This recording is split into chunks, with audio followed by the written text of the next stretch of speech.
a saber que están muy interesantes.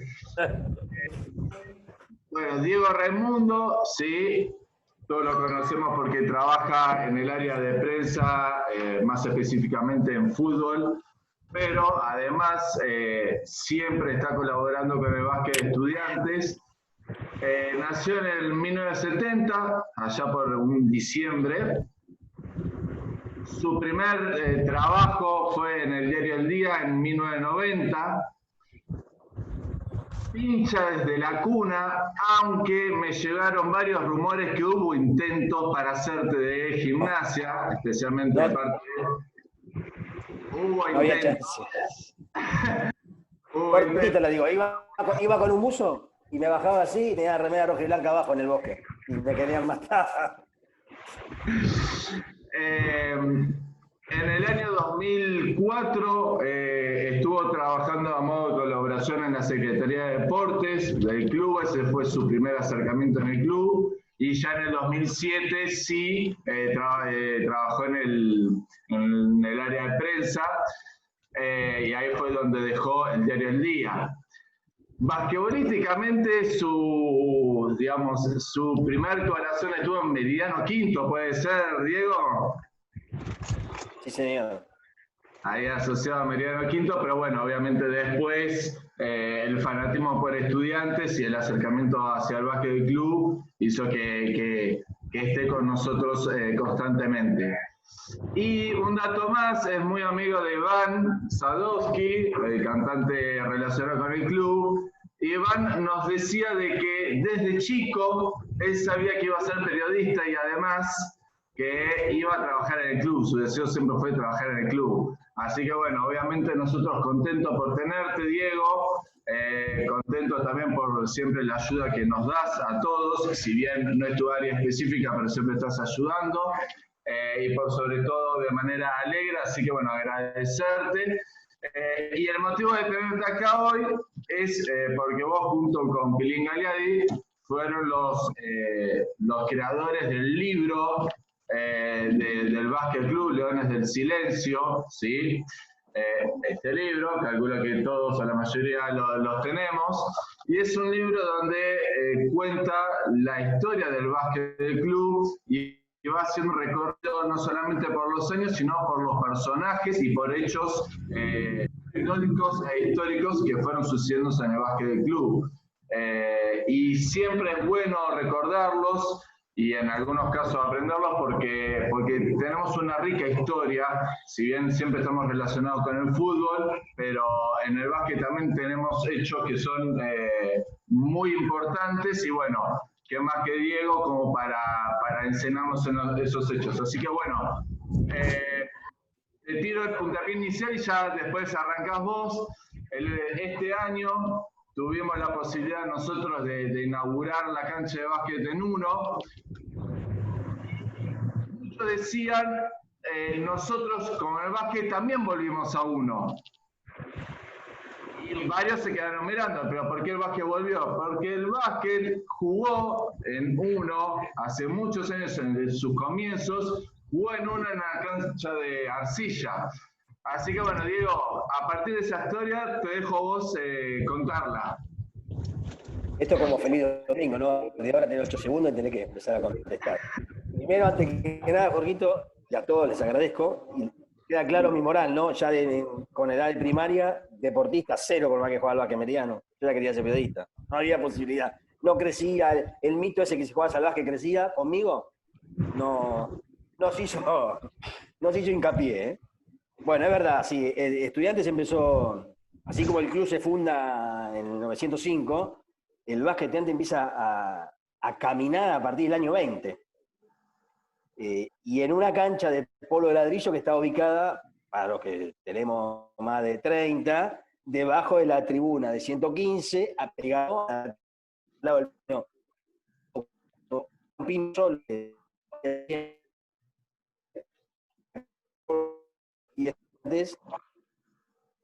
Y a su recorrido dentro del básquet argentino de la mano de Eulogio Fernández. Eulogio Fernández, que después, en el 50, o previo al Mundial del 50, había sido elegido por lo que hoy es la CAB, la Confederación Argentina de Básquetbol, para ser el entrenador de la selección argentina. Pero ¿qué pasaba con eso? ¿Por qué no fue Eulogio Fernández? Porque venía de Estudiantes. Porque no les caía bien. En un principio le caía simpático a Estudiantes, como pasó con el fútbol, pero después no le cayó bien. ¿Por qué? Primero por eso de la cancha de Pueblo Ladrillo.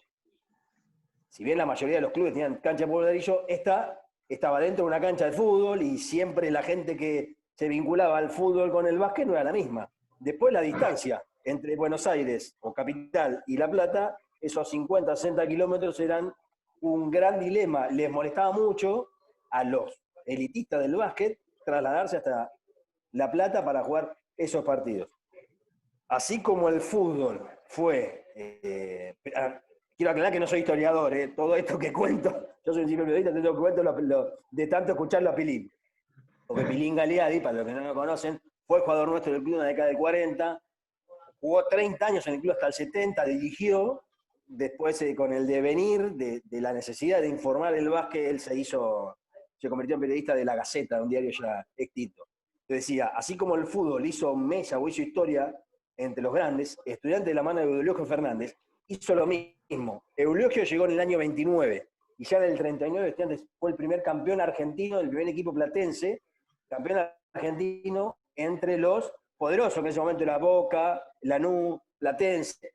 Estudiantes ya ahí, de ser el simpático, ahí está, claro, exactamente, ese es el equipo. Miren cómo era la camiseta, eso Gersi, agendala, así tenemos que hacer un homenaje, una camiseta con las franjas así. En vez de verticales, un homenaje a esa camiseta.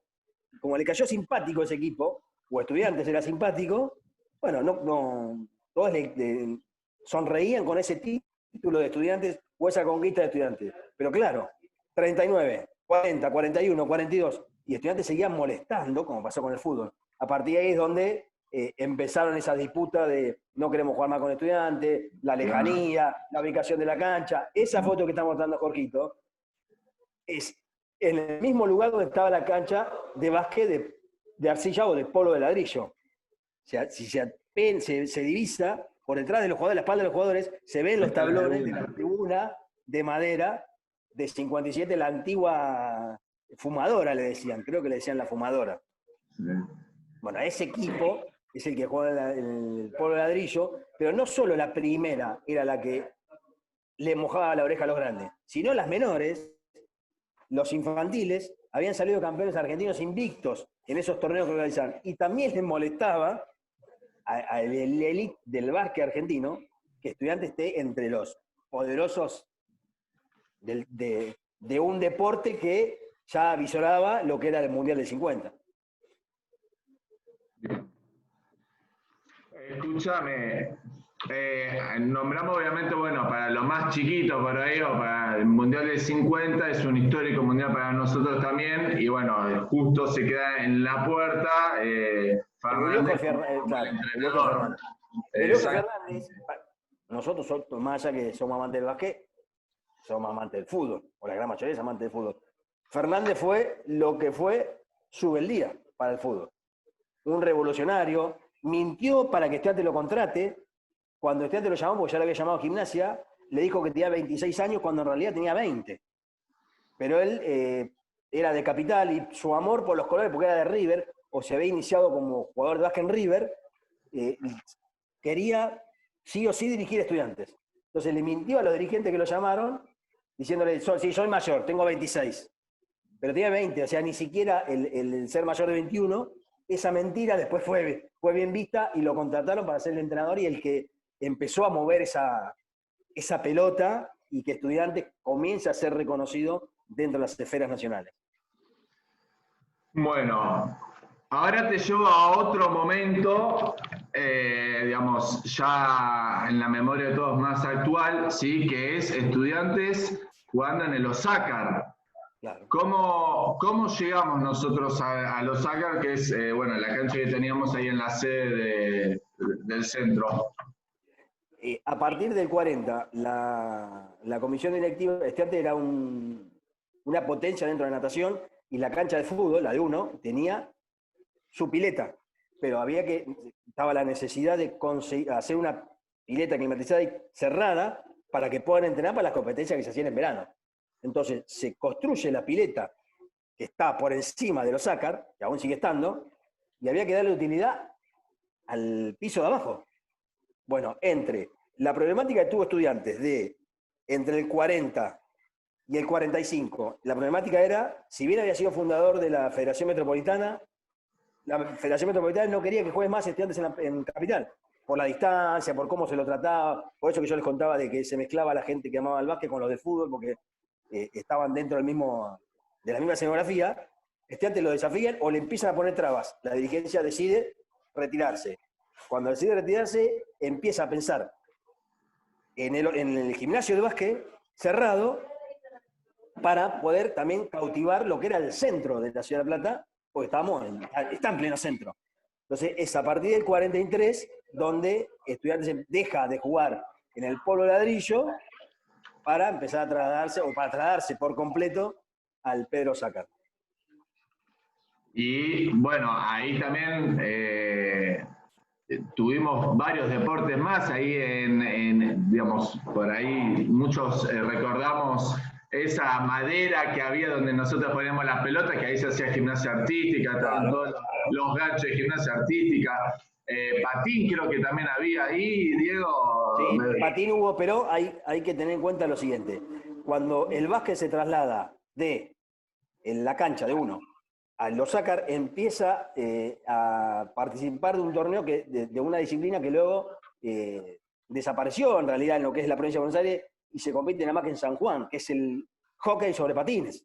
Estaba la cancha marcada de hockey sobre patines, que luego pasó a ser la cancha de handball. Exactamente. Cuando era abierta. Bueno, en ese traslado a los Osakar, más allá de que el básquet masculino tenía que reacomodarse, comenzó a tener mucha injerencia, mucho crecimiento el básquet femenino, también de la mano de Fernández. Entre el ahí va. ¿Hubo básquet femenino en Estudiantes? Sí, señor, hubo básquet femenino, y entre el final de la década del 40 y los principios del 50, Estudiantes fue, ahí tenés la foto, y claro, ahí tenés la foto. Fue pionero en una disciplina que recién comenzaba, y para la mayoría es algo normal. Bueno, Estudiantes ya a finales del 40 y principios del 50 tenía su equipo femenino. Acá justo estaba repasando, estaba viendo si, ¿cómo es? En La Plata había otro equipo ya con básquet femenino. No, Estudiantes fue el primero. La Plata el primero. Exactamente.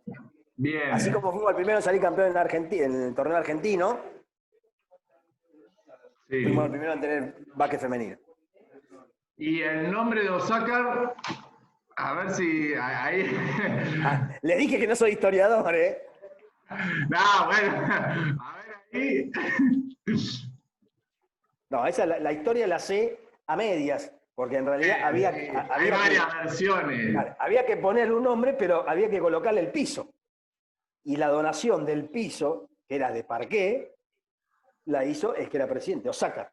Entonces a partir de eso, como que el gimnasio pasó a llamarse Osakar, y ahora la sede social tiene el nombre y ahora, exactamente, sí, tal cual. Sí, yo tenía lo mismo y que, bueno, fue el que había pensado en poner la parte deportiva en esa sede, digamos.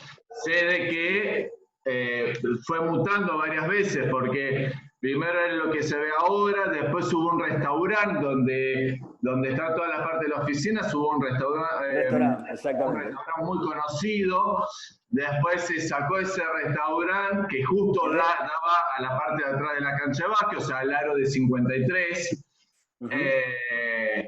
y que siempre se quejaban porque nosotros nos tirábamos contra la colchoneta, rebotábamos y molestábamos a la gente del restaurante. Y bueno, y después se transformó en lo que fue ahora para hacer. Ese restaurante después comenzó a ser alquilado para fiestas.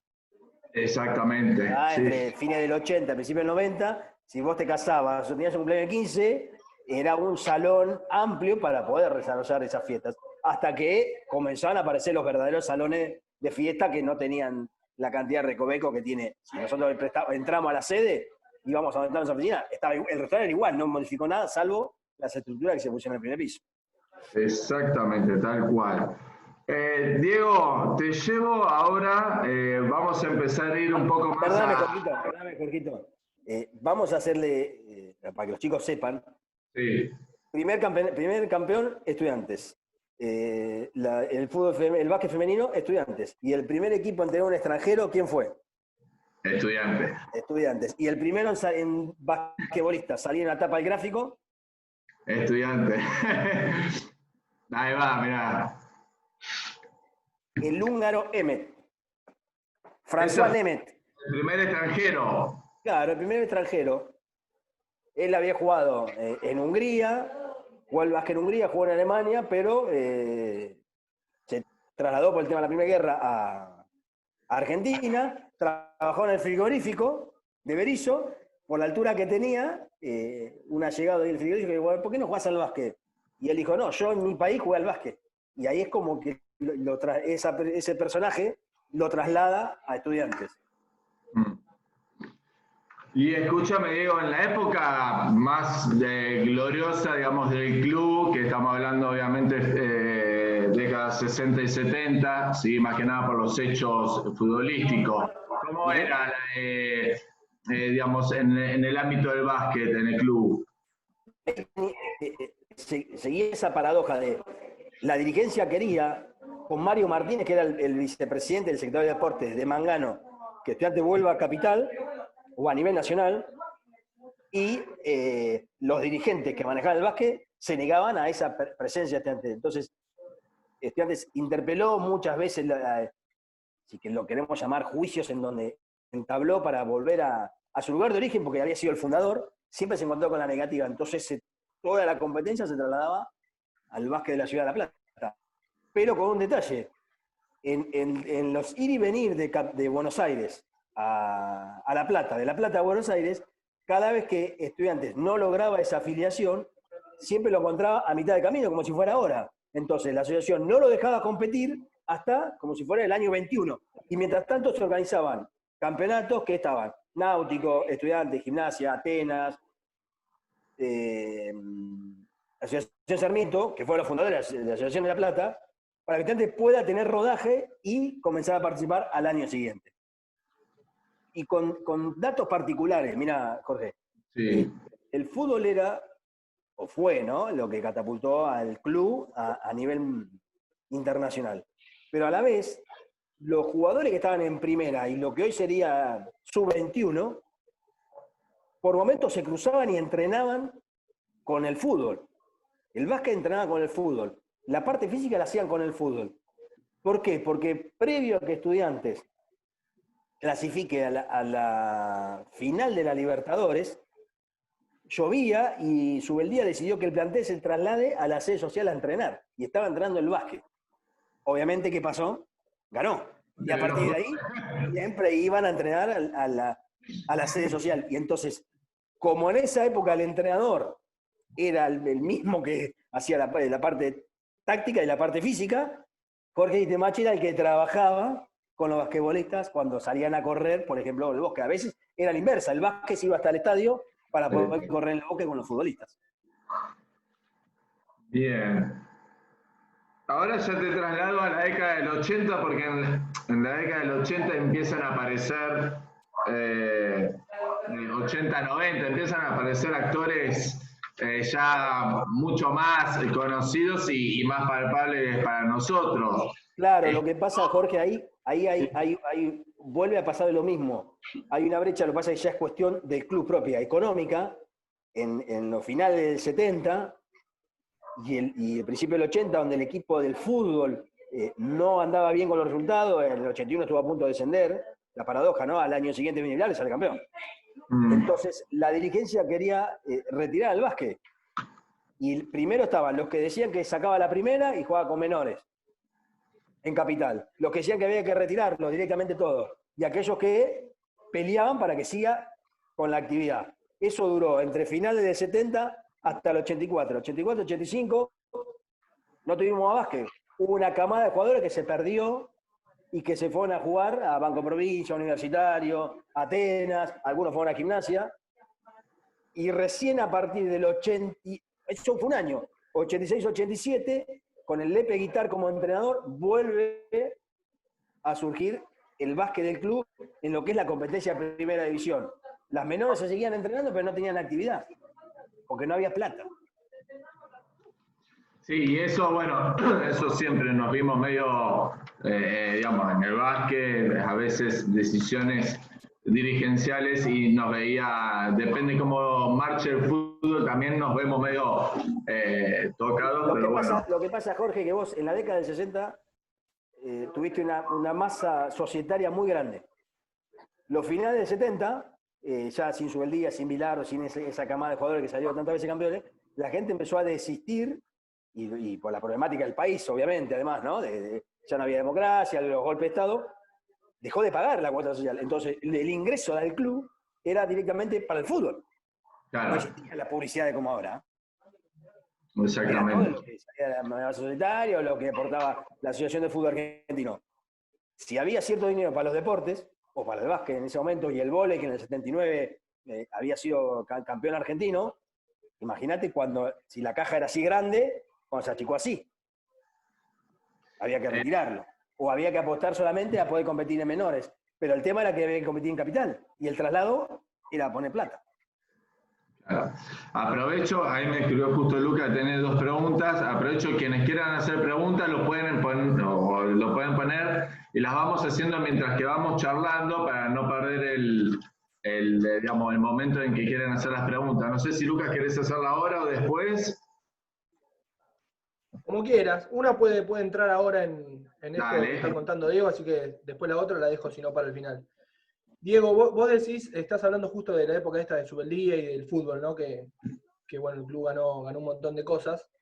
Lo que yo te pregunto, más llevándolo a tu laburo de prensa, si bien, digamos, depende de cada uno, sabemos que la prensa forma opinión muchas veces y con Estudiantes hay algo histórico formado, en el fútbol lo vemos muy claro, esto del antifútbol o de que Estudiantes hacía trampa y demás, y eso se extendió en el tiempo. Incluso ayer veía un video de cuando salimos subcampeón del mundo en fútbol, que estaba Maradona y Bilardo diciéndole a Maradona, estábamos cantando en contra de Italia, y Bilardo diciéndole a Maradona, cantemos a favor de Argentina, un montón de cosas, o declaraciones de Bilardo diciendo que en inferiores no importa ganar, y en realidad la prensa lo rotulaba como que a él no le importaba la formación. Digo, ¿cuánto influye, vos viéndolo desde adentro, la prensa y la opinión de la prensa, en la formación de opinión de la gente y en por ahí el prestigio o el no prestigio que se le da a la persona?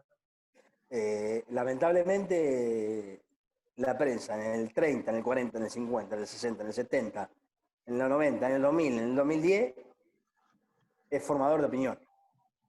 Antes eran 3 periodistas, después pasaron a ser 30, después pasaron a ser 100, ahora son 1000. Todo genera opinión. Y de acuerdo a cómo lo interpretes es lo que vos entendés. O cómo te lo trasladan es lo que vos captás para tu propia opinión. Entonces, eso del estudiante que era simpático, del club, del fútbol, lo mismo pasó con el básquet, en un momento no le caía simpático. Hay una anécdota en el libro que Pilín la cuenta, que él se cruza en Puerto Rico relatando a la selección argentina una Copa de América o una clasificación para un mundial, y se lo cruza a Orcasitas. Y él le dice, yo soy tal, sí, ya sé que vos sos Galeada y que jugaste en esa época. Y dice, ¿sabés la plata que perdí? Y el periodista Orcasitas era de básquet. ¿Sabés la plata que perdimos nosotros en el gráfico? Porque este antes salió campeón metropolitano 3 veces América, una del mundo, y jugó 3 finales más del mundo. Dice, si hubiese salido campeón Boca, River, Independiente y Racing, dice, hoy yo no estaría acá, sería millonario.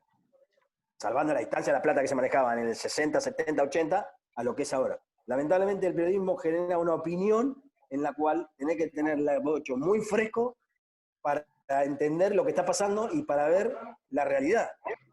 La realidad desde las alfileres hasta lo que yo te decía del básquet. Estudiantes jugó una final con Platense en el Luna Park. Y quién sabe, vos, yo, y fue histórico. Tal vez la culpa era del club, o en ese momento, de no difundir esa final en el Luna Park. Y se la ganó Platense y salió campeón. Pero bueno, son situaciones. Yo me acuerdo el día de la presentación del libro, sin nombrar a Gimnasia, lo nombré directamente. ¿Por qué? Porque a través de Amadeo Ceja y el proyecto, y Gimnasia jugó la liga, pero antes fue el primero en salir campeón argentino. Y todo para todos es Gimnasia porque se supo vender bien. Y Estudiantes, tal vez el fútbol, todo lo que logró el fútbol tapó un montón de cosas. el básquet, el hockey sobre patines que se tuvo que ir, el handball, el vóley masculino fue el único título que tiene el vóley masculino lo ganó en el 79 y jugaba el Oso Portugal, el papá de Carlito. Claro. Corcho, no sé si vos querías hacer una pregunta, estabas levantando la mano. No, Gersi perdóname, Gersi decía ahí del Lepe Guitar, claro, pero lo que yo decía, la primera no jugaba y sí jugaban las divisiones menores. En el 87, 85, 86. No, era solamente un aporte, Diego, porque, bueno, no quería interrumpir, después te ibas a ir y es de esa época que estás hablando. Yo tengo una revista acá, no sé si alcanza a ver, que se llama Estudiantes Seremos Campeones, que es del año 69, y en la cual, bueno, se muestra la plena construcción del country. Vos ibas los sábados, domingos y feriados y te entregaban a visitar las obras del country que se estaban haciendo y te daban un número y con eso se sorteaba un Fiat 600. Increíble, claro, ¿no? Y hay un artículo de básquet que lo quería traer porque es del año 69 y hay muchos apellidos, porque está la síntesis de un partido que Boca le gana a Estudiantes 69 a 63, y hay muchos apellidos que son muy conocidos para algunos de los que estamos acá, por ahí los chicos más chicos no, que formaban parte del equipo de Estudiantes. Yo por eso los quería comentar. Boguetti, que fue el goleador de ese partido, hizo 26 puntos. Galeadi, que era el capitán, Tilín Galeadi, el coautor del libro, junto con vos, 18 puntos. Los mellizos Di Sario, Mario y el otro no me acuerdo el nombre, y Pomelo Giorgetti. Esos fueron los 5 iniciales de Estudiantes. Y después jugaron Castelo, que es el papá de Pablo Castelo, exactamente. Néstor Luisi, que también fue técnico de básquet, bueno, fallecido actualmente, pero fue técnico de muchos equipos, inclusive de Estudiantes. Y el técnico de ese equipo era Enrique Canuti, un histórico entrenador, que anduvo por todos lados. Náutico Ensenada fue lo máximo, pero en ese momento que jugaban, año 69, Mario y Carlos, ahí me dice Gastón que debe ser el flaco, porque el que conoce ahí es el flaco. Pero bueno, quería aportarse eso, y bueno, realmente esta revista es una reliquia porque habla de cosas y hay pero fundamentalmente de lo institucional y lo futbolístico, pero tenía que ver a lo basquetbolístico con esos nombres que nos emparentan con el básquet actual o el de reciente pasado. Gracias, Diego, disculpa. Por favor, Pérez. Ahí, con los nombres que da Gustavo, entre ellos Pilín, y ella, ya en el 69, Pilín en el 70, 71 ya deja de jugar por su problema de cadera. Así como en el fútbol sucede que se transmite de generación en generación, esa generación del 39, que hay que buscarlo, Jorge, si tenés a mano, buscar los nombres de los jugadores campeones, con el paso del tiempo, volvieron al club, siguieron formando jugadores y le transmitieron ese sentido de pertenencia y ese amor por el deporte y por la camiseta que tanto hacemos hincapié nosotros permanentemente en las reuniones o se habla permanentemente con los jugadores de fútbol. El club tiene algo que es muy, muy especial, es muy particular. Los que se van del club o no son del club, se van del club, quieren volver al club. Y con el básquet sucedió siempre. Lo mismo. Eulogio Fernández era estudiante y su devoción era estudiante. Bueno, Pilín, que se formó en Estudiantes, su anhelo fue terminar su carrera como jugador de Estudiantes y dirigir a Estudiantes. Más allá de su problema con los dirigentes, fue dirigir a Estudiantes. El Mono Jiménez se fue, dejó de jugar y volvió al club, y está esa anécdota que bueno, contás vos, Jorge, que estás sentando en la escuelita de básquet y él entró para sacarse una foto con los jugadores o con una generación que nunca supieron que era el Mono Jiménez. Y el Mono Jiménez, una institución. Y lo mismo pasó con Raúl Juanmel con el paso del tiempo, o con Salvador Badoyán, hoy lamentablemente fallecido. Salvador Badoyán fue uno de los tantos personajes que estuvieron ligados con el fútbol, con Juan Ramón Verón, con Sebastián, con Subeldía, con Kittermacher, pero que siempre hacían hincapié en eso de, así como en el fútbol había un sentido de pertenencia y un amor por el escudo, por llevarlo en el pecho, el básquet pasaba exactamente lo mismo. Y había mucha familia que hoy, por suerte, con nuestra vuelta 1 se logró, mucha familia iba a ver al básquet por ese amor tan particular que tenemos al club, no a lo que es el arco y la pelota que entra, que son sus jugadores. Acá te lo complemento esto que decías, Diego, acá lo leo tal cual, el resultado final 42-29, Estudiantes de La Plata era el nuevo campeón de la Asociación Argentina de Básquet. Por primera vez, un equipo platense ganaba el preciado título de esa categoría. Un verdadero hito en la historia y nombre de plantel para recordar. Carlos Orlando, que era el capitán, Ricardo Coquet, Manuel Asensio, Vito Scolo, Edgardo Camugli, Carlos Lartigué, Fausto Jensen, Iván Roca, Marcelo Expósito, Oscar Sbarra, Carlos Malpelli, Néstor Díez, Juan Mantelli, Mario Comoglio, Oscar Dufour, Eduardo Nani, Roberto Ulibarri, Juan Domínguez y Pedro Mulet. Y el técnico Eulogio Fernández. Mirá, Coquet después fue entrenador y todo lo que aprendió de Eulogio lo trasladó entre el 50 y el 60. Mario Comoglio fue basquetbolista, nadador y atleta, y hacía atletismo. Padre de un amigo nuestro, que lo conoce, Martín Comoglio, que fue el diseñador de la revista que hacía el club en la gestión de Filipas. Y todos esos, cada uno de esos, siempre dejó una semilla para los que venían.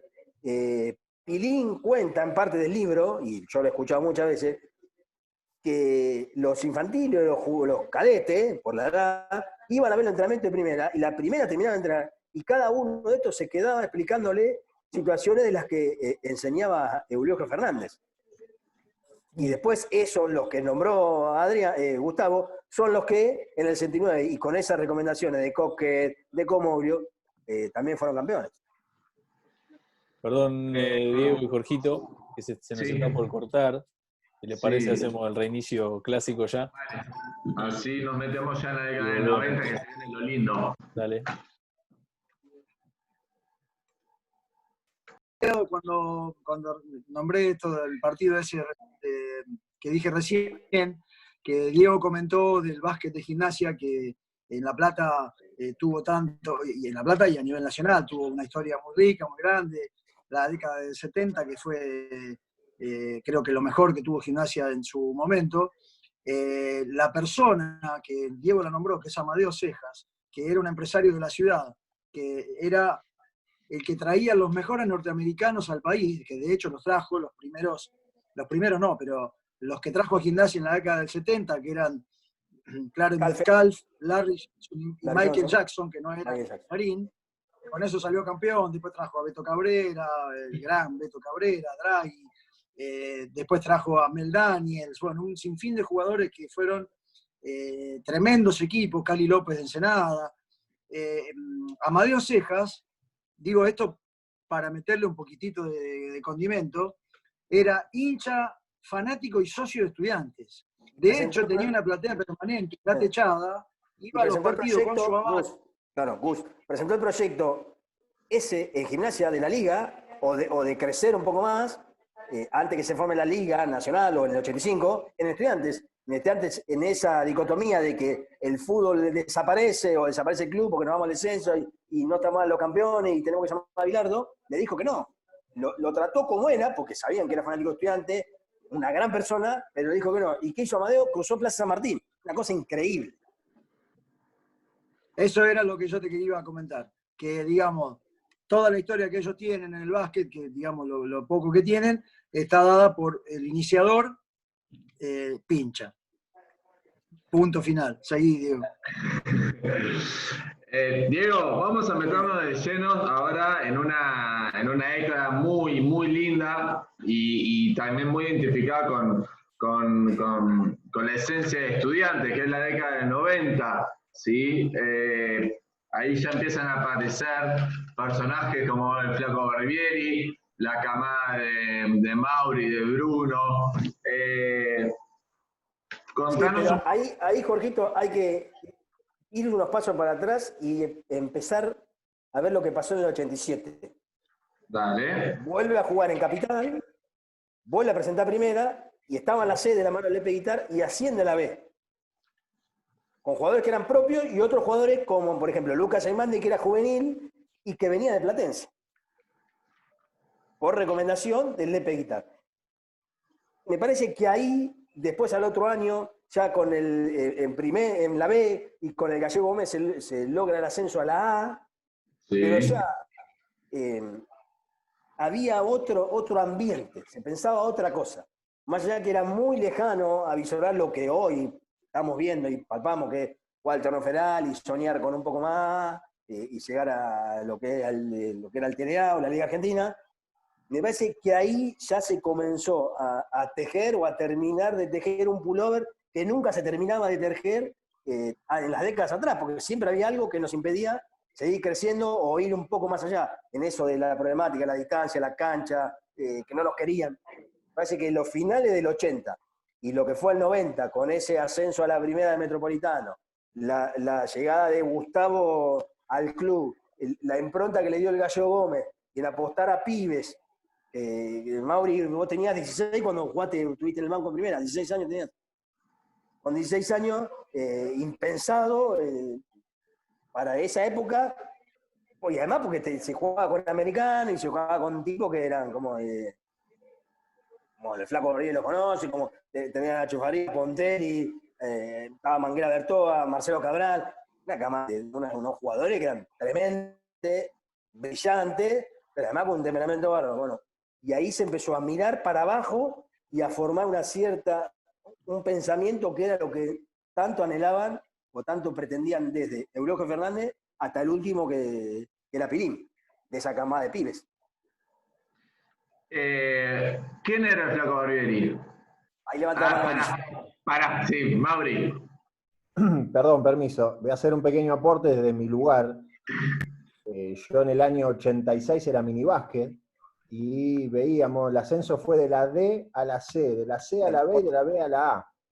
El ascenso a la C con Temperley. Exactamente, con YPF, que había uno que le rompió la retina al Toto Schoenfer, pero nosotros nos sentíamos como el minibásquet, yo pertenecía al minibásquet, nos quedamos a ver todos los partidos en el balcón, todos juntos, y se empezó a generar un gran sentido de pertenencia y sentirnos identificados. Yo cuando era minibásquet quería ser como Lucas Aimandi. Claro. Tuve la oportunidad de decírselo a él, nos sentíamos muy reflejados con la primera división, más allá de lo que pasó después, ¿no? La llegada de Gustavo, del gallego Gómez, pero también antes estuvo Ariel Barsi, que también hizo un buen laburo, se empezó a laburar de otra forma, pero creo que desde el lugar de que nos empezamos a sentir representados por los que teníamos arriba, que no era un detalle menor, porque hasta años anteriores nosotros no había primera división y terminabas de entrenar y te ibas a tu casa, y bueno, creo que eso fue lo más lindo, por lo menos lo que yo más recuerdo de esa época. Así como vos, Mauri, querías ser Lucas Aimandi, Jorgito lo nombró al Chelo Espósito. Los que se acuerdan cuando estuvimos en Ensenada, el Chelo Espósito tenía 90 años y lo llevamos, y en la presentación del libro también estuvo, y Lin Galeadi o Salvador Badoyán querían ser el Chelo Espósito. Y el Mono Jiménez quería ser Coquet. Y así fueron pasando. Y lo que le pasó a Mauricio y a esa camada es determinante para lo que tiene que empezar a pasar a partir de ahora. Que los chicos que hoy nosotros tenemos en infantiles, cadete y juvenil, quieran ser Juan y Bruno, Facundo Vallejo, Juan Pablo Sartorelli, los hermanos Pagela, Michel Castro. Es ese amor, eso que querían ellos, ser somos en realidad es una familia. El número de la palabra familia es muy grande y abarca muchas cosas. Es lo que me parece que desde Eulogio, que fue el primero que dijo que jugar al básquet, es lo que siempre pensaron. Te preguntaba, Diego, por el Flaco Barbieri, ¿sí? Como uno de los personajes de esa década y que todavía lo seguimos teniendo entre nosotros. ¿Quién era?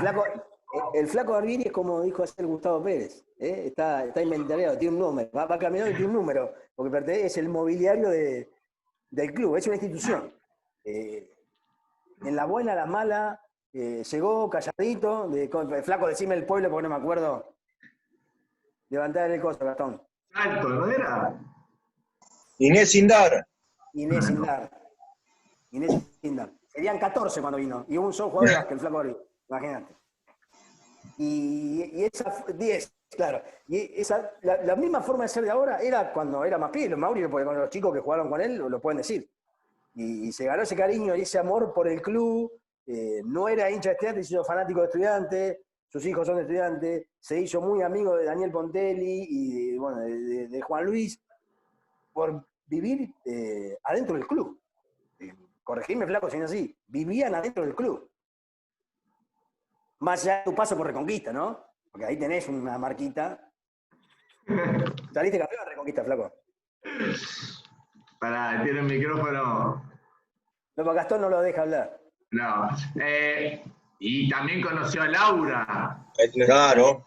En estudiante conoció a Laura. O sea, no. Una vida ahí. Yo Pero bueno, encontraba fotos, tengo una foto con él del año 93, sentados en el banco del colegio acá del Max Nordó, que jugamos un partido amistoso. Y el Flaco ya como entrenador. ¿En qué año empezaste a ser entrenador, Flaco? 88, cuando vine, en la escuelita. El 88. Escúchame. Y después, bueno, a partir del Flaco empezaron a... Sí. Lo que tiene el Flaco es que vivió todas. Vivió esa situación del Metropolitano, del ascenso, de lo que contaba Mauri, de pelear por los campeonatos y también de pelear para no descender y dejar al equipo en primera en el Metro, volver a jugar al básquet de la Asociación Platense, salir campeón de la Asociación Platense era el padre de los chicos, porque eran todos sub-22 y el Flaco. Y se retiraba y no se retiraba porque los chicos lo convencían para que siga jugando y cada año que jugaba demostraba que se mantenía. Y tiene la caminada más grande del mundo con la universidad. Era la caminada de Carmalón, hizo la misma. Histórica, esa caminada es histórica. Y con su tiro característico de ganchito. El ganchito de su borde, exactamente. Ganchito que nunca le quiso enseñar, era una herramienta que se la guardó y... Poné. Ese gancho se lo copia a Donald Jones. ¿Alguno lo conoce? Donald Jones. Donald Jones. Donald Chester Jones. El ganchito del Flaco. El Flaco, vos te dijo que el Flaco tiene guardado los buzos, el 86, 87, 88, 89. Este lo conoce, ¿no? Claro. Mauri, mirá. Corcho, miren. 90 y pico. Ese... 93. Atlántica. Sí. De Atlántica. Igual tenés el buzo del 80 y pico. Sí, lo sigo llevando. Lo sigue llevando. Cuando los partidos son bravos, el Flaco lleva los buzos. Escúchame, me gustaría que hagas alguna... El otro día con la charla de Mauri algo se charló, pero de esa camada de juveniles que después llegaron a primera, ¿sí? Muestro la foto acá, en donde está Mauri, está Bruno, ¿sí? Esta camada de juveniles que después llegan a primera también y salen campeones. Lo que pasa es que voy a ser poco objetivo, porque son amigos. Pero bueno, yo era uno más de ellos sin jugar en la cancha, sin jugar, estaba afuera. Una relación que se fue dando a partir de lo que vos decías, Jorge, de haber trabajado en el diario, de ir a cubrir eso, de relatarlo para TBS, y entonces tenía que, a veces viajaba con ellos, a veces no viajaba y los miraba cuando los grababa Ovidio, ¿se acuerdan de Ovidio? Grababa el partido Ovidio, y yo tenía que relatar. Ovidio. El problema era cómo yo podía ser objetivo viendo a ellos jugar o ganar, o cuando perdía, cómo hacía para mantener la cordura. Pero me parece que, así como lo contó Gustavo en el vivo, lo contó Sebastián Díaz, lo dijo Mauricio, no les cabía otra palabra que no sea ganar. Ganar, ganar, ganar y ganar y ganar y a toda ganar. Y si había que entrenar, y Argentina, como contó el Corcho y contó Sebadía, Argentina jugaba en Indianápolis con el Dream Team, el partido histórico que le gana, ellos tenían que entrenaban igual, no les importaba. ¿Por qué? Porque amaban lo que hacían, amaban al club, amaban la camiseta y, por sobre todas las cosas, siempre querían ser los mejores en lo que hacían. Aunque ellos te digan que no, siempre querían ser los mejores en lo que hacían. Pero ahí, bueno, el otro día Sebastián pero lo remarcaba, y creo que está bueno también remarcarlo, esto de querer ganar, pero como base de entrenamiento, o sea, eran fanáticos de entrenamiento, esto de lo del Mundial que jugaban en la semifinal y estaban entrenando, o sea, no era que se juntaban para el día del partido y bueno, quiero ganar, no. Mirá, Se estaban entrenando para poder ganar. El equipo iba y jugaba con Meridiano, con Villa San Carlos, en la segunda fecha de la preparación como era antes, o en la final, semifinal del play, y jugaba de la misma manera. Y si iban ganando por 40, se tenía que tirar el perro sobre de cabeza en el córner del banco de suplente visitante en el Osaka, que estaba el cuartito donde el flaco guardaba la pelota, y se tiraba de cabeza igual, porque era su filosofía, su forma de vivir y de sentir lo que hacían en el rectángulo de juego. Y los que no jugaban lo vivían igual. El tipo que estaba sentado y no entraba un segundo, Brunello, o le tocaba entrar un segundo, tenía la misma intensidad que tenían los 5 que entraban, los 5 que jugaban. Así lo veíamos nosotros los que estábamos afuera. Sí. Y, digamos, yo tengo ciertos recuerdos y era muy particular también ese grupo. O sea, había Mirá, yo voy a contar una anécdota. Vamos a jugar la final con la universidad en el 2002 y llegamos a la universidad, ellos habían llegado y yo llegué, y parecía que, salvando la distancia, era el equipo de Subeldía cuando entró a Manchester, no puteaban todo, no decían barbaridades, no pusieron un costado que éramos 4 porque estaba el papá de Pianesa, Cerante, Fenoglio, Laura y no sé cuánto más había, en un costado con las vallas que hoy hay en el Estadio Único o en la cancha de estudiantes para separar periodistas de futbolistas, lo mismo en un costado, no podíamos gritar, nos miraban barbaridades, nos decían, gana la universidad, y todos empezaron a cantar que a estos putos no nos ganan nunca más. La cara de estos pibes, cuando se fueron de ahí, no te lo cruces por la 117 porque te mataban. Yo creo que ellos querían jugar el otro día. Por esa gana de ganar y por esa sensación que sentían de las cosas que decían en un básquet que no estábamos acostumbrados. O sí pasaba años atrás de las peleas entre Ateneo y Universal, de algún clásico de Teatro y Gimnasia en el 90 y pico, que, bueno, Mauri, vos estuviste en ese clásico que llevamos suplementario, pero tampoco era esa agresividad para 12 pibes que jugaban al básquet. Con la universidad, no es que vos te cruzaste con San Carlos y te llevó la hinchada de fútbol. La universidad. Hacía 5 años jugábamos al básquet local. Y bueno, lo que fueron los triunfos y los logros lo habíamos visto el otro día cuando charlamos con Mauri. Me gustaría poder llegar a lo último, que es cómo llegamos a jugar el torneo federal, ¿sí? Antes, el otro día me acordaba una anécdota, el Loki dirigió como entrenador una final. ¿Miento, Fernando? El Loki, si no, ¿viste?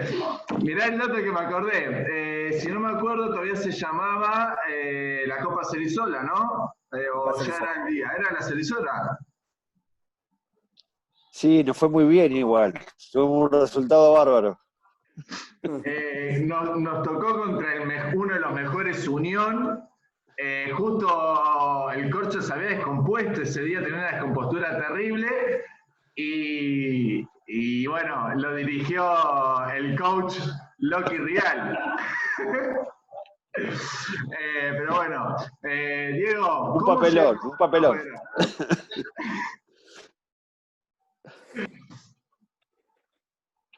Me parece, Jorge, que el llegar al Federal, o a lo que era la Liga B en ese momento, más allá de una cuestión de resultado, fue un trabajo de hormiga entre lo que era la conducción, Gustavo, Mauricio, el Flaco, con la Secretaría de Deportes y con un apoyo muy grande del que era secretario de Deportes, que fue secretario de Deportes, que era el querido Omar Souto. Parece que a partir de ahí, más allá de lo que siempre estuvo en la mente de todos, desde el 29, vuelvo al 29, del 20, de la década del 20, ahora, en dar ese paso, ese salto de calidad, me parece que ahí todos comprendieron que podíamos dar ese salto y podíamos volver a meter a estudiantes en los libros cuando Gustavo siempre lo lo recuerda. Vos abrías la Básquet Plus y hablaba del básquet nacional y en el mapa de Argentina, el básquet nacional, figuraba Estudiantes. Bueno, eso es lo que se logró a partir de ese convencimiento que se podía llegar a donde estamos ahora. ¿Y por qué? Porque se había jugado diferentes torneos provinciales de menores que también te hacían avisorar lo que vos podías llegar a hacer. Exactamente, sí, coincido, fue una sumatoria, pues si bien ya se venía jugando en provincial, pero fue una sumatoria de varios factores. O sea, si se repasa el plantel que logra el ascenso, vos tenés jugadores experimentados, pero también había unas inferiores muy ricas, entonces sumado a también la conducción en la Secretaría de Deportes, que si no me equivoco, Corcho se había elegido a alguien del básquet justamente para ayudar a este proceso. Entonces fueron varias situaciones que hicieron. Lo que pasa que ahí, Jorge, la elección de la Secretaría de Deportes, cuando se arma la lista de Filipa, la comisión directiva quería que yo vaya como dirigente. Mira. Entonces yo mirá, vos no podés pagarle a un dirigente. No. No puede haber un dirigente rentado. Porque ellos querían que yo vaya como secretario de deportes por mi relación con Silvia y por lo que hablamos de los deportes permanentemente y por estar ahí, en eso que vos decías, Jorge, del 2004 colaborando y ordenando algunas cuestiones de la secretaría. Ahí surgió primero el nombre de Gustavo. Porque Daniel Silva lo conocía, Violín lo conocían, sabía que estaba en el club, y todo su labor dentro de la Secretaría de Deporte de Berizo. Gustavo tampoco podía porque él es entrenador, quería seguir entrenador. Entonces ahí es donde surge el nombre de Omar Souto. Pero la relación de que era de básquet, creo que fue lo último que pensamos. Se pensó más en cómo era como persona y lo que necesitaba el club en ese momento. Un hombre de personalidad para la conducción. Acá tengo, esta es la foto, a ver, ahí sí. Sí, esa es la del ascenso. Exactamente, el equipo del ascenso, y ahí hay jugadores, digamos, con experiencia. Bueno, está el hermano de Juan, ahí también. Está el gran tenazas, Edu Krumfli. ¿Cómo pegaba ese muchacho? Pero bueno, el corcho se enojaba bastante con ese muchacho, con Edu. Pero bueno, era un grupo, era una mezcla muy linda de gente grande y gente joven. Estaba el Morrón, que era un chico que por ahí no se destacaba tanto en lo que basquetbolístico, pero era fanático del club. Era de esa época media gris del club, digamos, del 2005, 2006, 2007, una época por ahí que no había tantos triunfos, pero una linda época también. Lo que sí hay que remarcar es que tanto el Morrón como el Mudo, Cerante, que ya venían, más Gustavo, más Mauricio, le trasladaron a los que no eran del club el significado de lo que era el básquet estudiante y lo que era el club estudiante. Y exactamente. Lo captaron y lo sintieron enseguida. Y Gustavo ayer en el vivo de Instagram contó una anécdota de Sartorelli cuando pierden, antes de jugar con Pilar, cuando pierde el ascenso, en la pieza Sartorelli le dijo que iban a ganar. Y Gustavo no paraban de llorar porque se le había perdido el ascenso. Y Sartorelli, Sebastián, sin ser del club, le transmitió lo que permanentemente nosotros, el convencimiento que tiene estudiante cuando están las difíciles, poder sobrellevar y salir adelante. Y así fue como salió adelante. Cual. Sí, y digamos, y es lo que vos decís, un cuerpo técnico, todo, o sea, y él estaba el Loki también, o sea, que también fanático. Sí, el Loki ya estaba, y estaba el perro también, el perro Catel. Después, bueno, en la actualidad, donde, digamos, ya también el otro día lo hablábamos, cuando el Corcho deja la dirección y ahí ya agarra la posta Mauri. Lucas, vos tenías hoy una pregunta también para esta parte, no sé si la querés hacer. Dale. Perdóname, sí. ¿sabés qué voy a acotar? Tuvimos buenas y malas en el federal. Buenas, muy buenas, y otras donde la misión era salvar el descenso. Pero siempre, como lo dijo Mauricio la otra vez, siempre dejando reflejado lo que es el club, lo que es la representación, lo que es el escudo y lo que es el respeto para el otro. Me parece que en eso Estudiantes es una escuela, esa palabra familia va dentro de eso también, engloba eso. Nosotros nos encabronamos porque perdíamos, pero vos veías la conducta de los jugadores, que era ejemplar, como fue ejemplar la del ascenso, como fue ejemplar la del 2002, la del 97, 99 y las camadas anteriores. Sí, si querés, Jorge, tengo varias, pero le hago una primero que, bueno, ya que habló tanto de historia, Diego. No soy historiador, Lucas. No, pero no, en esta cuarentena nos transformamos todos. Podés decir que sos un poco historiador. No, pero tanto que contaste la historia del club, me gustaría que desde tu opinión y desde tu óptica, que está buenísimo porque es diferente a lo que estamos acostumbrados a escuchar, nos cuentes qué ves para el futuro, ¿no? Pues estamos hablando mucho del pasado. El presente más o menos lo conocemos porque estamos viviéndolo, pero ¿qué ves vos para estudiantes, para el básquet estudiante en los próximos años? Difícil, ¿no? Porque no soy... Y sí, no te iba a hacer una fácil, hablamos ya, me dijiste, preparate pregunta picante, bueno. Ni dirigente, ni tengo la bola de cristal, si fuera por eso, mañana le juego al 35 y capaz que sale. Me parece que lo fundamental acá es plantar unas bases, tener esa pirámide bien firme para que la punta de la cúspide sea ese objetivo, que sea a corto plazo o a largo plazo, pero poder llevar a estudiantes a tener esa chance de dar un pasito más, de poder llegar a jugar la Liga Argentina o el ex TNA. Pero siempre con esa mesura y con los pies firmes, donde queremos poner los pies, en vez del piso, arriba de la mesa, estamos cagados, ¿no? Y una más, ya que estamos, a vos que te tocó ver el básquet platense hace ya un montón de años, por eso, siempre que se habla del nivel del básquet platense, una de las cosas que se dice es que por ahí la ciudad de La Plata no es una ciudad culturalmente, digamos, basquetbolera, y eso también se complica por un montón de aspectos que no vamos a desarrollar ahora. Yo lo que te pregunto es, porque yo me acuerdo de ese famoso equipo que jugó Lucas Eimandi, para nombrarlo de nuevo, y me acuerdo de ese famoso equipo de Mauricio, yo era muy chico, y bueno, podía ver a mi viejo, los veía, y me acuerdo de la grabación, de que transmitían los partidos, y había otra difusión, tal vez otra prensa con el básquet local. Después se perdió por mucho tiempo, si bien tal vez vos lo seguiste haciendo con estudiantes o lo que sea, pero se perdió en general, y ahora hace un tiempo hay otra vez una difusión, pero por ahí por el tema de los medios, ¿no? De las redes sociales, perdón. ¿Qué opinás vos respecto a eso? Digo, la importancia que se le da desde la prensa al básquet en la ciudad y cómo puede impactar por ahí en que no haya tanta cultura basquetbolera. Mira, vamos de atrás para adelante. La cultura tiene que ver porque somos una ciudad que tiene demasiado deporte, ¿no? Y a gran nivel.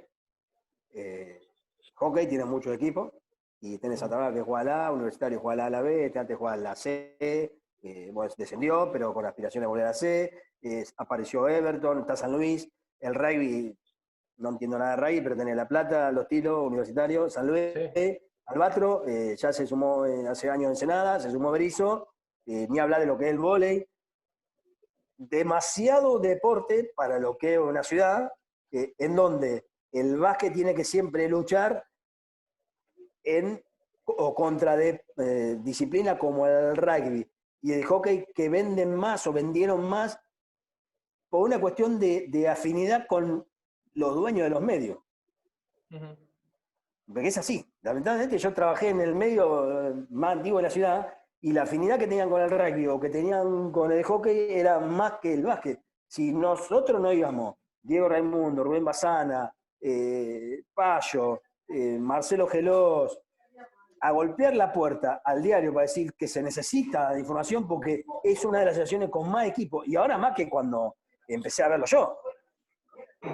Ahora tenés hasta tercera, y tenés equipo Atenas, tiene Atenas A y B, Unión tiene A y B, más el Maxi Vázquez, más el femenino. Me parece que si no se hacía eso, no se le daba la relevancia que en realidad sí tiene, porque si vos te ponés a pensar la cantidad de jugadores que salieron de La Plata y que hoy están a nivel nacional, no tiene o no tuvo en ese momento la difusión que tenía que haber tenido. Yo creo que si hoy la Araña Sanasi jugara hoy el básquet, la Liga Nacional, con todo lo que logró, estaría todo el día en la tapa de un diario. Por lo que hizo Leo Sanasi, por lo que hizo Peñarol, porque del récord de los triples, y no tenía esa difusión. Y ni hablar de Axel, y ni hablar de Facundo Vallejo, que jugó Liga Nacional, bueno, y Juan Pablo, que no es platense, pero es adoptivo. Claro. Entonces, me parece que la presencia de la asociación para darle difusión fue importante, y en un momento, cuando Basana se cansó de darle difusión, llevó a que si salía, salía, y si no salía, no salía. Era muy difícil sostener un programa de radio o hacer las transmisiones, porque por lo que te decía, el dinero iba para otro lado. Los que vos podés conseguir oficiantes iban para otro lado, que iba para el rugby, principalmente, y para el hockey. Y ni hablar que La Plata siempre tuvo grandes pilotos de carrera que corrían. Tuvimos carretera, turismo nacional, hasta tuvimos uno en Fórmula 1 con Mazzacane. Imagínate todo lo que tiene que pelear La Plata para meterse a nivel de elite, ¿no? Sacando el fútbol. Sí. Y me parece que siempre tuvo buenos jugadores. Y lo decía Sebastián Díaz, siempre tuvo grandes jugadores que por una cosa o por otra, o pensaba que, como decía Basana, de cruzar a 32 para el otro lado, era lejísimo, nunca se atrevieron a probar un poco más allá. Si alguien tiene alguna pregunta, si no, se lo paso a Marcos. Bien, Marcos. Diego, te voy a tirar un compromiso después de todo este, de todo este recorrido. ¿Te animás? Soy zurdo, no te olvides. No, ¿te animás a decir los 3 momentos o los 3 hitos que vos creas más importantes de la historia del básquet estudiante que lo hicieron lo que es hoy? El ascenso, el primero. El ascenso del Federal, primero. El haberle ganado a Gimnasia en el country, segundo. Y el tercero, yo creo que, más allá que nosotros no la vimos, o sea, sí la vimos, pero no lo sentimos, el haber o el volver a tener tu cancha propia. Tenías tu cancha, porque el country es tu casa, pero me parece que todo lo que es la cancha de fútbol 1, lo que hablamos al principio del piso de polvo ladrillo, y que haya gente que pisó ese polvo ladrillo y estuvo en ese partido inaugural, me parece que son 3 momentos determinantes. Excelente. Diego, para cerrar, vos conocés al club desde todos los puntos de vista. O sea, no sos fanático del club por fútbol, sino que lo conocés en todo. ¿Qué es Estudiantes de La Plata?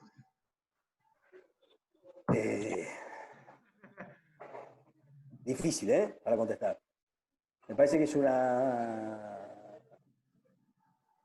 una gran familia que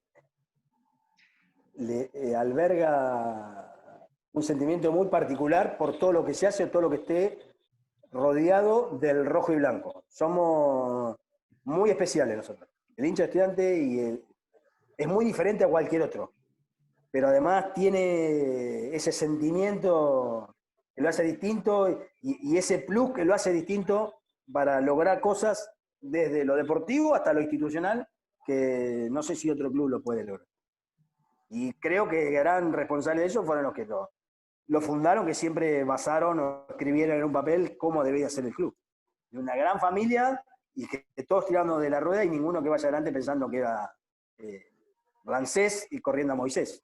Sí. Perfecto. Gastón, cerrás, dale, pregunta. Diego, sí, dale. Pregunta. Te voy a pedir que te acuerdes de 2 partidos.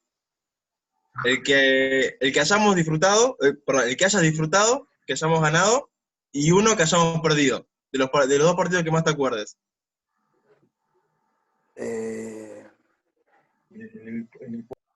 Creo que el de Unión Vecinal, Torneo de La Plata, esa que el 99, creo, Mauri, corregime, vos que te acordás la fecha, que hay una jugada que vuela Gratarola, la va a buscar afuera, y estilo Denny Rodman, y yo lo engancho, lo trabo, y la jugada sigue y tira el triple y mete Sebastián Díaz y Estudiantes termina ganando. Ese me parece que me disfruté por un montón de condimentos, ¿no? Porque Gratarola era un crack y lo metimos abajo de esos bancos que había en los Osaka y no podía salir, salió puteando Colores, puteando a Vito, a nosotros. Y el que hayamos perdido, y el de Atenas Patagón. Y sí, yo creo que... La hoja del cuaderno la tiré, olvídate, Gastón. Mirá que guardo todo, a veces lo tiré. Jorge. Sí, Lucas. ¿Podemos terminar picante ya que estamos en confianza? Sí. Picando no, porque soy zurdo, ya te expliqué. Voy a usar el... Voy a usar el cortito. Soy zurdo, tuve un entrenador que me hacía tirar con derecha, imagínate el quilombo que tenía en la mano. Bueno, yo también soy zurdo, así que nos entendemos. Si puedo decir que soy algo, no sé. Vamos a usar el formato de Marquitos, que me gusta, y después ya Jorge te cierra y te saludamos. Los 3 mejores jugadores y los 3 mejores entrenadores de la historia, de Estudiantes. Y no puedes poner excusa, ¿eh? Me pasa que es difícil, ¿eh? Y bueno, porque, sí. Claro. Pero te dije 3, ni siquiera te dije el mejor. 3 y 3 tenés que nombrar.